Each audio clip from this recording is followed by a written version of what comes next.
Hi everybody, good afternoon. My name is James Rowland Jones and I'm Principal Program Manager on the Azure SQL Data Warehouse service. Yes, now is the time for putting your headsets on in this somewhat unfamiliar setting. I've never had this experience before. I hope it all works out and you get a lot of information out of the next 45 minutes about how Azure and Tableau, we work together as two organizations.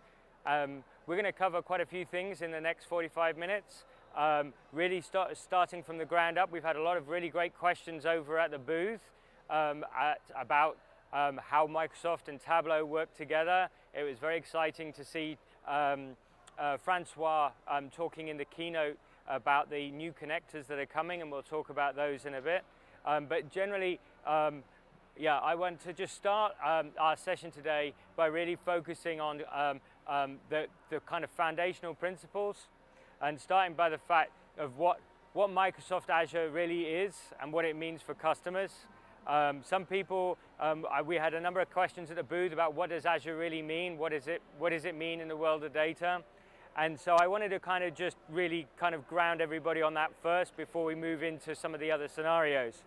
So Azure is Microsoft's cloud platform. It's been around for over 10 years now as a very mature worldwide implementation.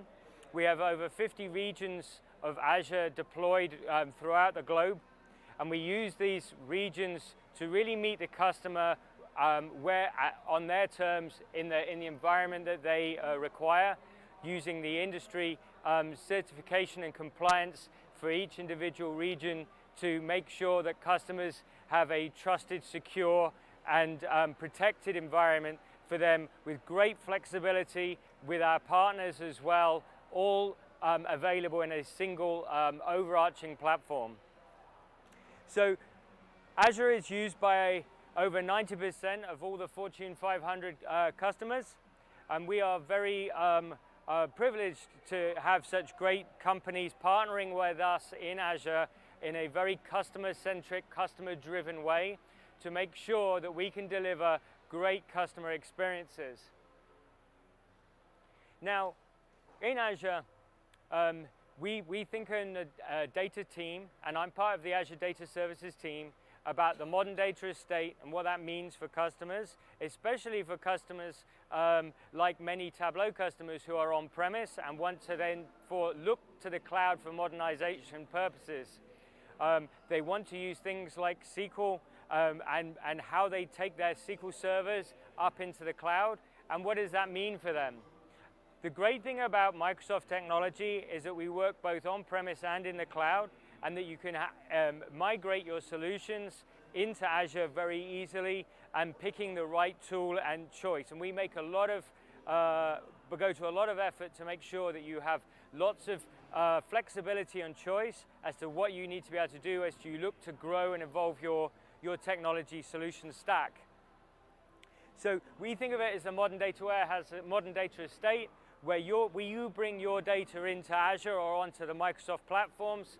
And whether you're using on-premise or in the cloud, irrespective of the workload, we can provide you with a great solution for managing your data and keeping that data under management using Microsoft technology to make the best of breed implementation for you.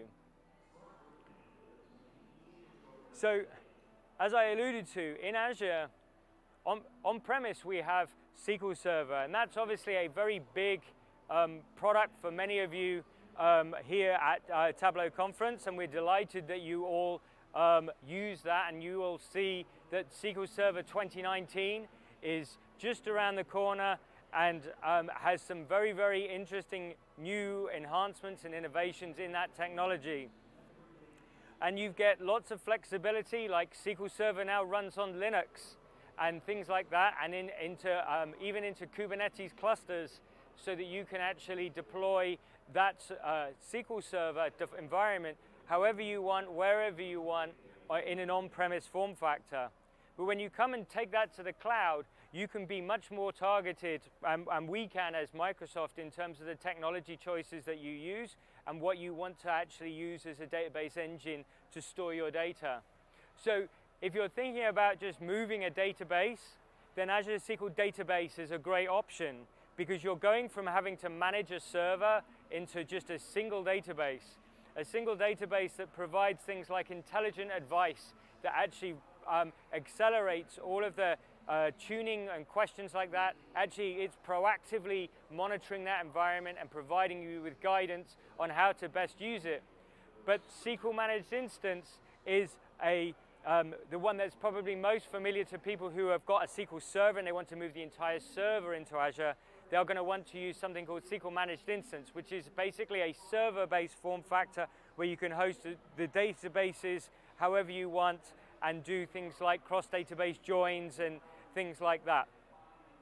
Now, one of the things that has been a big transformation, even in my time at Microsoft, has been the contribution that Microsoft has made to open source technology. I'm sure many of you have seen about things like the acquisition of things like GitHub, but also major commitments to the open source community. Microsoft as a company has gone from being nowhere in open source to now being the leading committed to open source technology from any vendor in the world. And in that vein, we recognize that customers have more than just SQL Server on premise. They have MySQL, they have Postgres, and they want to be able to manage those environments in the same kind of experience as well. And so we actually provide managed platform as a service offerings for MySQL, Postgres, and MariaDB, all available up in Azure, all managed for you, so you can just use it as a place to store data and actually get a good migration experience and modernization experience as you come up into the cloud. Now, for those of you who are more in the app developer space, many of you may have heard of Cosmos DB. Cosmos DB has literally kind of taken the world by storm in terms of key value store data sets. Being able to store data in a globally distributed fashion very, very simply, very easily, literally a click of a button, and you can have that data pushed to any region you want in Azure. And then they can apply different data processing heads onto that data set. So if you want to use Cassandra, go right ahead. You can have that Cassandra data head over your Cosmos DB. You can have a SQL interface. You can have Gremlin, Graph, you name it. They have five different head types that they can apply to that data. For globally distributed applications and modern applications that are cloud-born and cloud-native, Cosmos DB is a phenomenal option that many, many developers and customers have taken on. And then lastly, we have our analytics stack. And in the analytics world, we have big data technologies, relational data technologies, things that cover all of the Hadoop ecosystem, and also more focused environments, like for Apache Spark, Microsoft has Azure Databricks as a first-party Azure service. So we focus an enormous amount of time on providing you great experiences, but then with these options and flexibility comes the question of the when to use what. And so a little bit of what I was going to talk about is what we think about in terms of modern data warehousing and how that relates into Azure. But before we get there, I just want to touch on why you should think about using the cloud for things like data warehousing and data warehouse technologies. One of the many challenges that you have when you work in an on-premises environment, I've had many conversations with people on the booth, are things like, well, you know, my data warehouse is something that is owned and managed by somebody else. I can't necessarily get the performance that I want out of this data warehouse, or I have tight constraints. We bought this a couple of years ago and we can't change the hardware yet because we haven't fully amortized that hardware, so we can't make the changes in the business. And so you end up with these are very common scenarios on the left-hand side here that people talk about.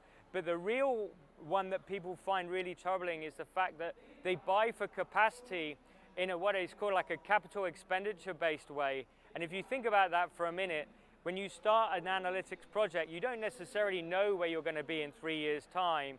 And so everyone gets very defensive about how they position and buy that, right? So they do sort of like, oh, what's the most intensive processing we think we're going to do? Oh, well, that would be month end. And then someone will say, oh, but what about Black Friday? And they go, oh, yeah, okay, Black Friday, better size for Black Friday. And then they'll think, oh, hang on a second, but what about Black Friday in 3 years' time when we're still on this hardware? Yeah, we better make sure we've got that. So they basically size for some future eventuality that they have not even hit yet when building these scenarios. And what that means is that you over-provision for the compute, and you're using that compute time all the time, whether you're going to use it or not, even through the development life cycle and all of those things. The cloud fundamentally changes all of that and gives you a different way of thinking about it, and that's a big part of what I want to talk to you about today and how that is being enabled. So in a modern data warehouse and how we think about it, the first thing we talk about is the separation of compute and storage. Compute and storage is an integral part of how everything works, right? If you are tightly bound on those two dimensions and the compute and the data engine is tied to the storage engine, then you are basically have fixed axes that you cannot move around, right? That means that you can't apply different compute engines that customers want to be able to use against their data. If you think about the way analytics has dramatically changed in the last few years, think about how if someone had asked you what your big data solution was going to be in 2012, everyone would be all going big about like MapReduce, Hive, and Pig, and things like that. And those words don't even kind of come up anymore. Everyone's talking about Spark and things moving on. And so the analytics space moves very fast. And so you want to be able to keep up. And so being able to detach the compute from the storage means that you can always apply the latest and greatest compute technology to the storage and actually just pay for what you use.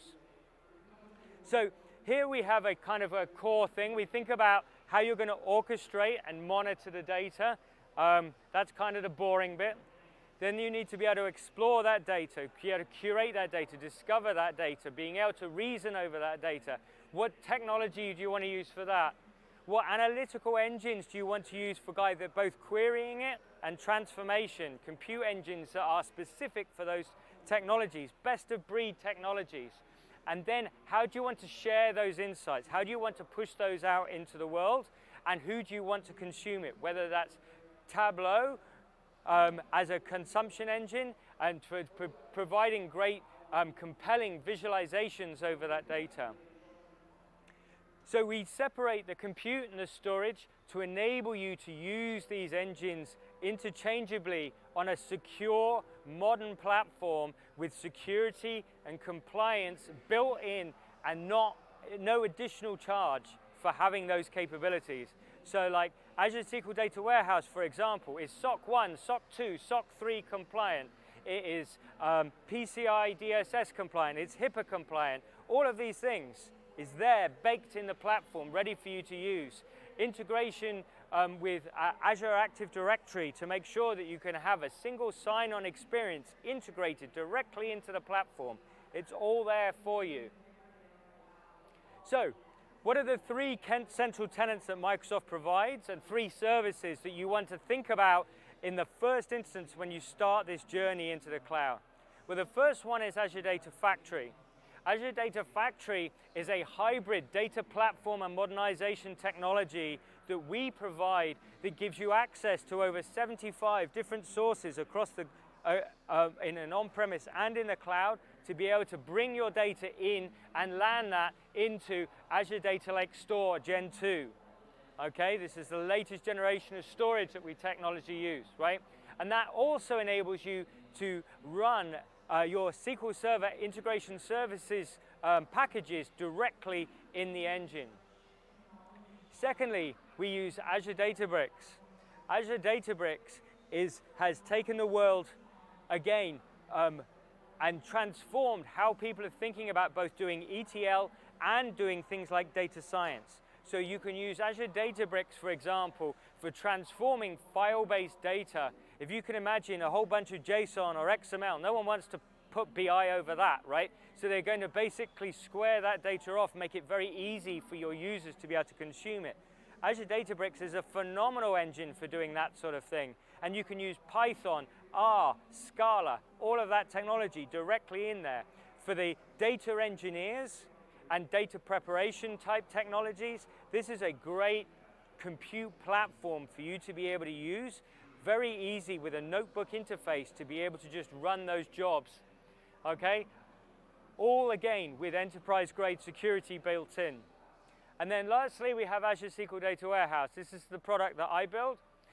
We spend an enormous amount of time on this technology. This database can go from from a spinal tapped up to 11 is over 4,000 cores, and you can provision it in 5 minutes or less, right? It's a very, very easy kind of 7-step process, and there you have it. All the compute you could possibly ever want to process your data, to serve your data, to provide relational technology, compute and scale, and secure access to that data straight from Azure SQL DW. And again, all of the security, trust, and compliance built into the stack. I'm going to skip these two because I really want to talk about what we do with Azure and Tableau. Tableau is a great partner for Microsoft. One of the most popular technology integrations is SQL Server and Tableau. And we want to make sure that you have exactly the same great experiences when you come to the cloud and be able to use those two technologies together, whether you're using Tableau Online, Tableau Server, or Tableau Desktop. Right? We want to make sure that you, as our customers, right, are able to make the choices to use whatever technology you want with our technology and our database technologies.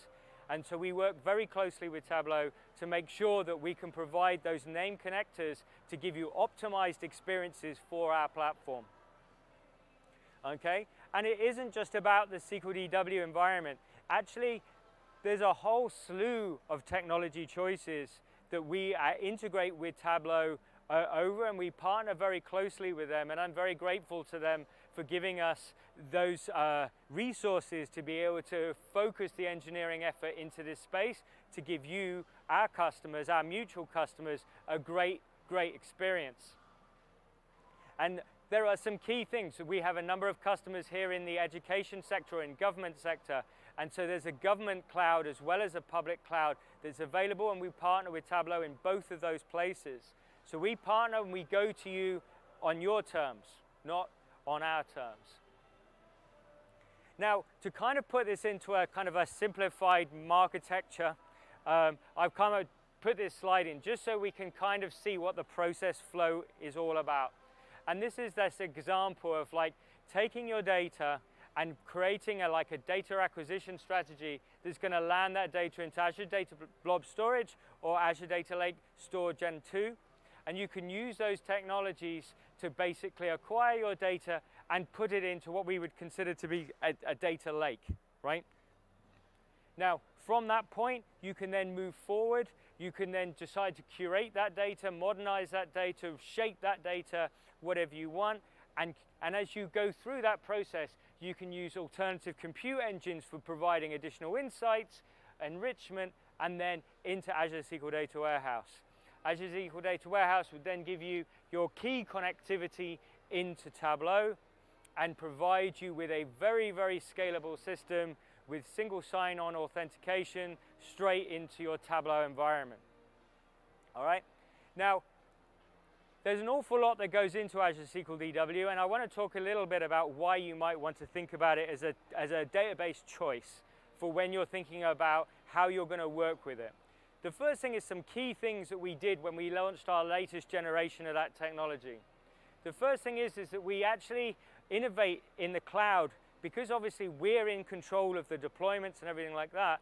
We can actually punch out phenomenal change in the engine to give you a better experience without necessarily you having to pay any more for it. So for example, in our latest Gen 2 release, we actually were able to increase the performance by a factor of 5 for the majority of customer workloads without you having to pay anything more to go and get that, right? We also been able to increase the amount of scalability. As I said, with SQL DW in a single instance, you can actually have an instance that's running over 4,000 cores and provision that in a matter of minutes. And if you want to then scale that down, because as we talked about in that just-in-time sizing, you can just move a slider and down it goes, and you can set it to whatever you want. Now, how do we do this? Well, as I said to you at the beginning, we separate the compute from the storage. We make sure that the compute engine and the storage are separated so that you can get a number of these benefits and so that you can integrate some of these engines together. We then enable you to scale that on demand.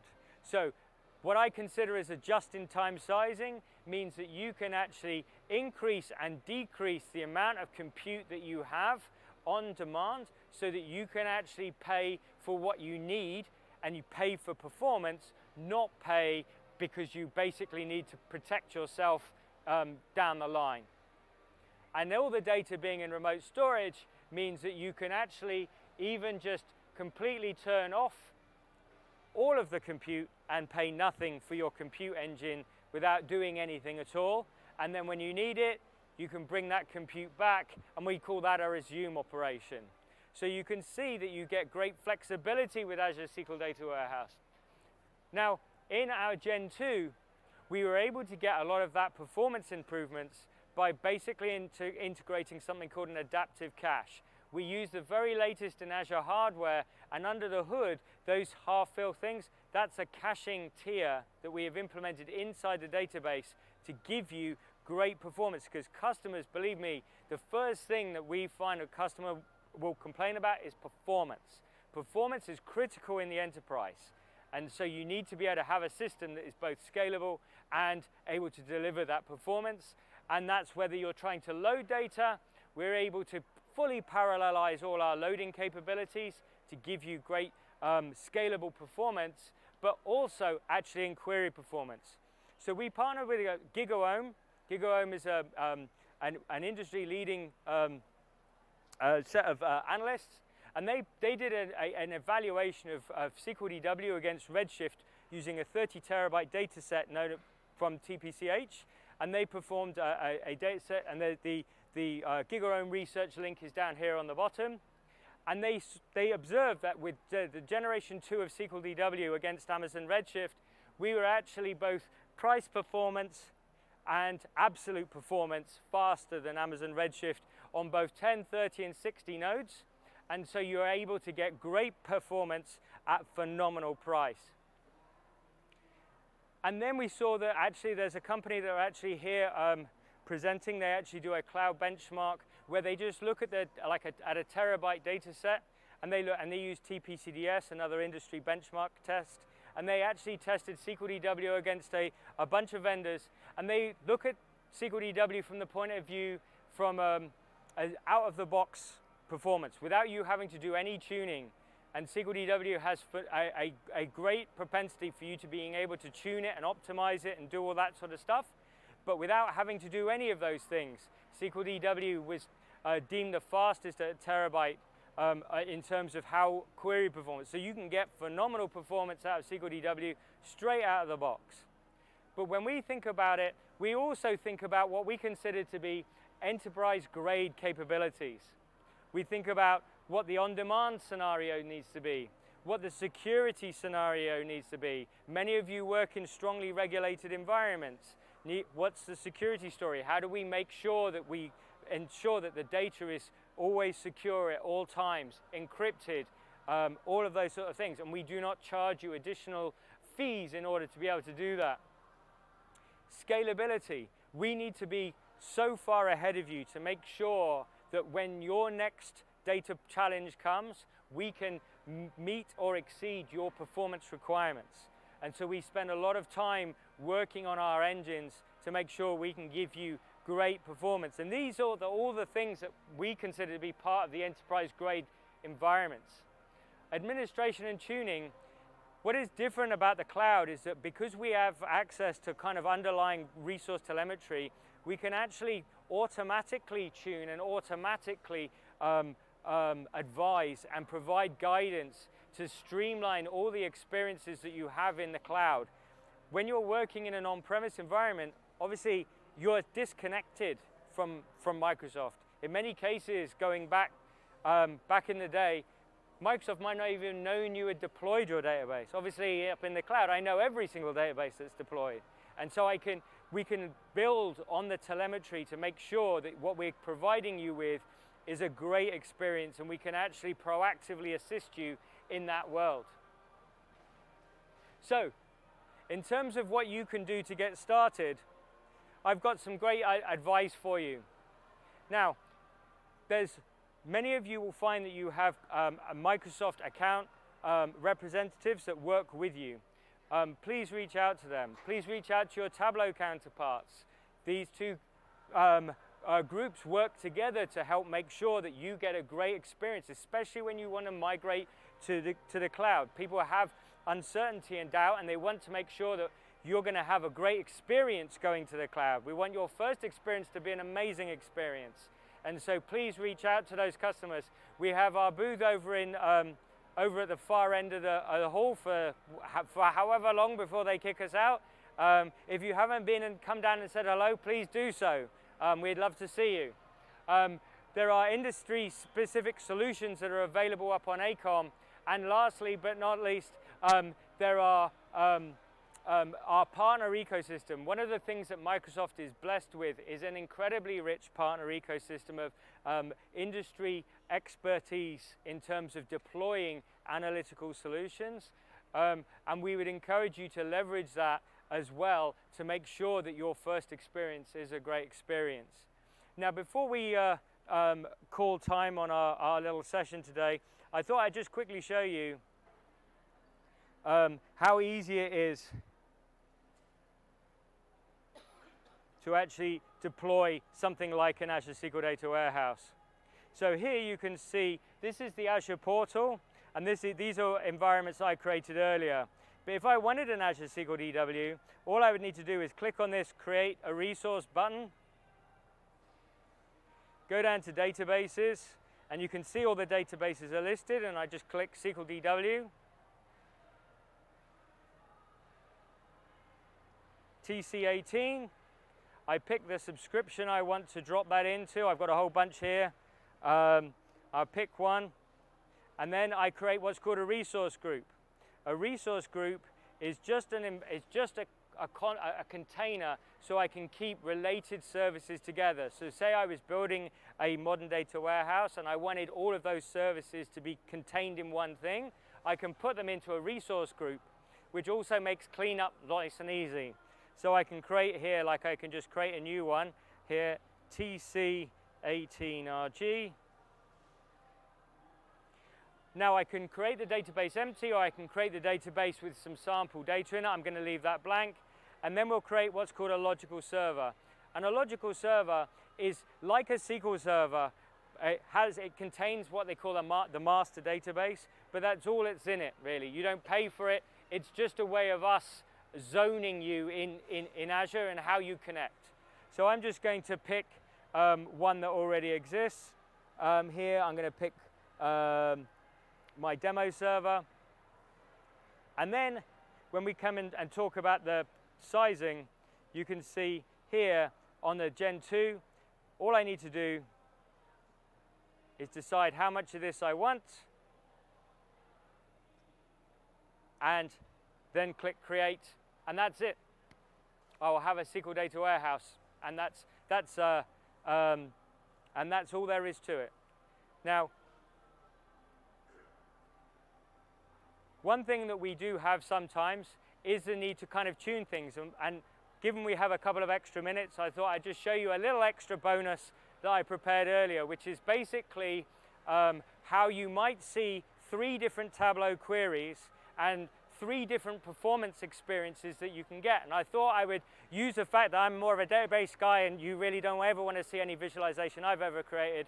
So I thought I'd show you a little thing about how you can reason over queries and look at a different kind of experience. So here you can see I've got 3 queries. One is the top one, can you see it's got this date, part, month on it? Now, in Tableau, if you just connect and start dragging onto like a date time field and you say you want to aggregate by year, what the Tableau server will do under the hood is start generating date part type functions around that data. Now, I don't care what the database is, that date time part function or whatever that function is has a cost to it to be able to process it, right? And that cost is very real at very large scales of data. Okay, now I'm using New York taxi data set. So now what could I do to optimize that? Well, the first thing I could do is, rather than just drop them on, the first thing I could do is build a date dimension and join to a date dimension. Obviously that gives me much more flexibility in terms of how I do it, and I can enrich the date dimension with extra factors. But the other thing that people don't necessarily realize is it actually also changes the performance profile of that query. And then lastly but not leastly, there is what I would consider the spinal tap option, which is that you actually do some ETL on that data, do some data preparation, and you inline the table. And so here you can see in the last one, what I've actually done here is I've actually added an extra column. And the extra column gives me a year column in the data. So I'm just going to run this quickly just to show you the difference, even on a very fast, powerful system, what that difference means to you as a user.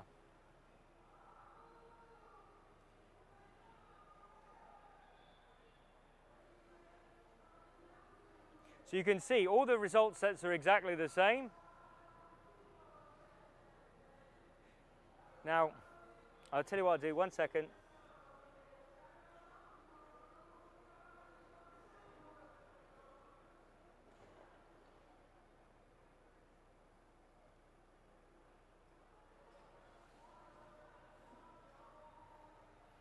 So there you go. The first query ran in 2.6 seconds. The second query ran in a second, and the third query ran in 400 milliseconds. And so even though we're churning over millions and millions of records, there's a very real difference. And so even in your Tableau environments, you can actually influence the SQL that is generated and actually make your own lives better, right? And I just thought it would be a nice way to kind of show you what you guys can do yourselves to help improve your own performance experiences, whether you're using SQL Data Warehouse, whether you're using SQL Server or any other platform. These principles will all still apply because it's all databases at the end and it's all about the data. So anyway, thank you very much all for your time. I hope you enjoy the rest of Tableau Conference 2018, and I look forward to seeing you at the Microsoft booth, which I know you all want to come and visit. So there we go. Thank you very much.